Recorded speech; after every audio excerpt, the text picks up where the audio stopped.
The OBR was very clear, and you wouldn't know it from listening to Mr. Hunt's speech at the budget. But if we cut immigration to, let's say, 100,000 a year, then we're going to be taking 1.5 off GDP. If we leave it at the position that the OBR forecasts naturally to be settling at, which is about 300,000 new arrivals a year, then we're going to be adding 1.5 to GDP growth. That's impressive. That's a 3% difference. 3% is what we knocked off GDP growth by voting for Brexit. Now, the propaganda of Jeremy Hunt's party, or at least the far right of Jeremy Hunt's party, who he's trying to appease, would have it that immigration is bad. I don't think the reality is so.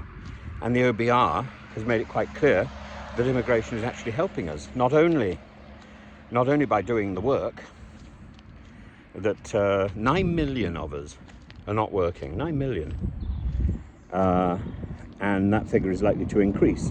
We've got an aging population and we've got a falling birth rate.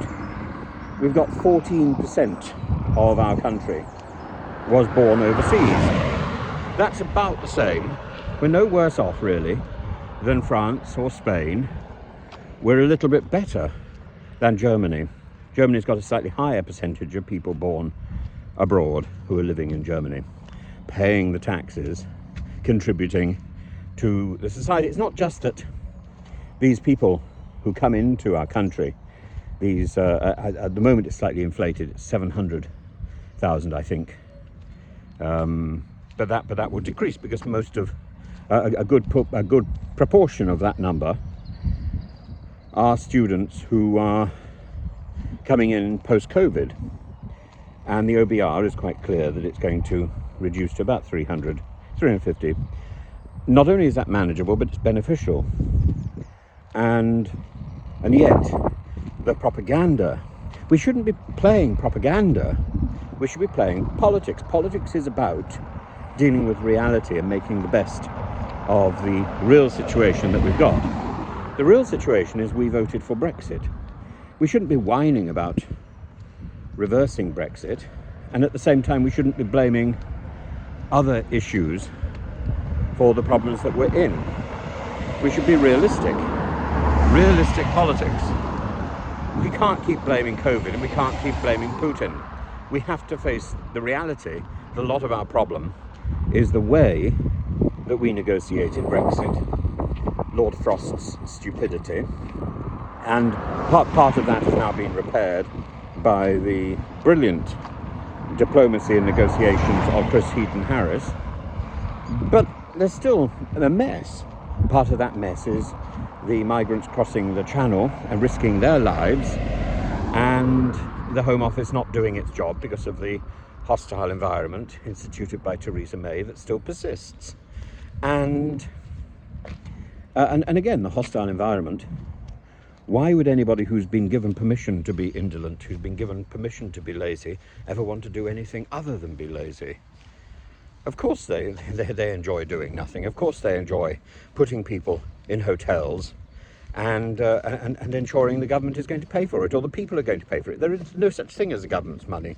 It's all our money. We are wasting our money indulging a miserable ministry that doesn't do its job.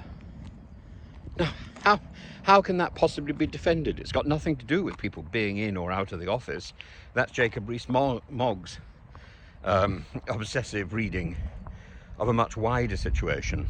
No, it's got nothing to do with people sitting at desks. People sitting at desks don't work any harder. They just shuffle the paper a little bit more, or produce more paper to shuffle and look busy. You know, so many students spent most of their academic careers in university learning how to do that and learning how to look as if they're working hard, or you go down the street and you meet a student who say, "Oh, are you revising for exams?" They might say yes, they might say no, but the truth is they're not revising. Of course they're not. They're picking up the books for the first time. Even if they spent all hours that God made in the library, they didn't learn how to read. They didn't learn how to digest the information. They learned how to shuffle papers. That's a national disease, and I'm not sure whether it was filtered in through the East India Company, or whether it's something that we've learnt and perfected later, but we do it almost better than any other country. I used to think that Greece did it very well, or very boldly, and then I thought Russia did it particularly well, but I now see the same techniques at work and almost perfected by our own country and by our own civil servants. And only a brief flirtation with the NHS, and nothing works in the NHS. Why? Not because the doctors and nurses aren't working, but because the bureaucrats are too busy shoveling and developing their mountain of paperwork, none of which coheres with anything else. It's like papier-mâché without the glue. And I went back to my GP and I asked for a copy of a document that I'd been given when I was first diagnosed with cancer, which said I had, I can't remember, T3 I think. And and after a 2-week wait, I eventually got some documentation, which was totally different to the documentation that I had originally had. I lost it because it was soiled. It's soiled because I was bleeding so profusely. And it's madness if you can't find the same bit of paper in the same institution. What's the point of having the paperwork?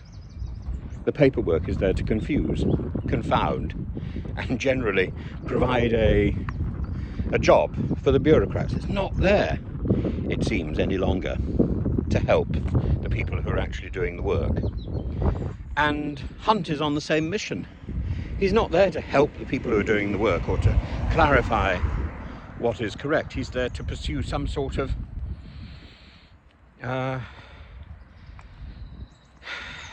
some sort of tease for the propagandists, and not to do real politics at all. And why are we surprised that the budget hasn't worked? Because the budget is a lie. The budget is predicated on mistruths. The OBR was quite clear. Migration helps us. So why didn't we hear that in the budget? Similarly, defence is necessary. Why didn't we hear anything about defence in the budget? The budget was some sort of wallpapering over reality, and far too much paste and far too little wallpaper. And anyway, these days nobody wants wallpaper. They want a plasterer. And I was out walking by the canal. I bumped into a Romanian plasterer who does a full-time job during the week, and at weekends he takes on extra work from other people. I thought, that's what we want, isn't it?